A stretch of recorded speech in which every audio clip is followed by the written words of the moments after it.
जो भी अपनी जगह से हिलता, दरुमा उसे लाल कंचे में बदलकर मार देता। एक लड़का तेजी से आगे बढ़ा और बटन बंद करने की कोशिश की, लेकिन दरुमा ने उसे भी लाल कंचे में बदलकर खत्म कर दिया।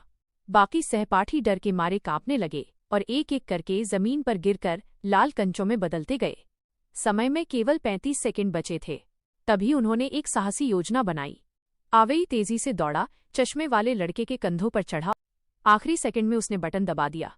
सबको लगा कि अब सब खत्म हो गया, लेकिन तभी चश्मे वाला लड़का अचानक फट गया।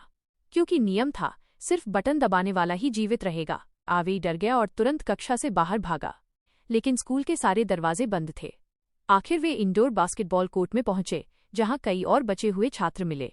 अजीब बात ये थी कि सबने चूहे जैसे कपड़े पहन रखे थे। अचानक 100 फीट ऊंची लकी कैट प्रकट हुई और बिना कुछ कहे एक छात्र को निगल गई। उन्होंने देखा कि उस बिल्ली के गले में एक बास्केटबॉल रिंग लटकी हुई थी।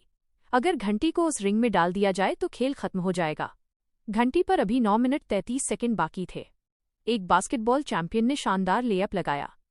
घंटी हवा में सुंदर लकीर बनाते हुए उड़ी, लेकिन जैसे ही रिंग में जाने वाली थी, लकी कैट ने उसे अपने पंजों से पकड़ लिया। सब फिर घबरा गए। तभी आवेई को एक तरकीब सूझी।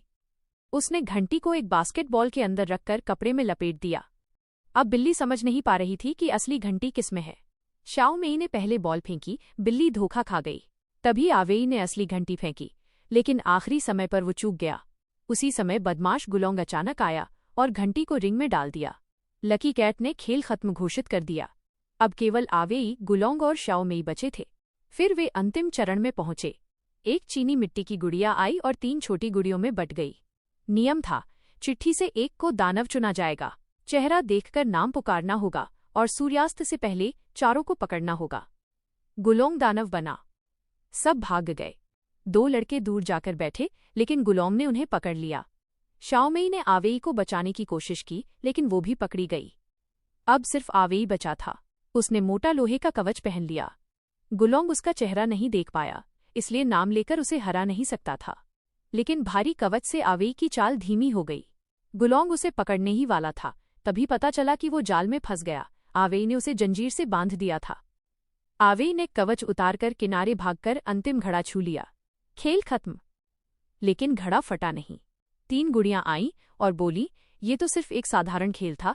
उन्हें इनाम में आइसक्रीम दी गई। लेकिन जब आवेई ने अपनी आइसक्रीम खत्म की तो स्टिक पर लिखा था, जीवन या मृत्यु।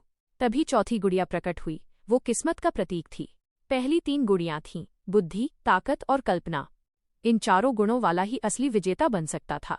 अंत में गुलोंग और आवेई आखिरी विजेता बने।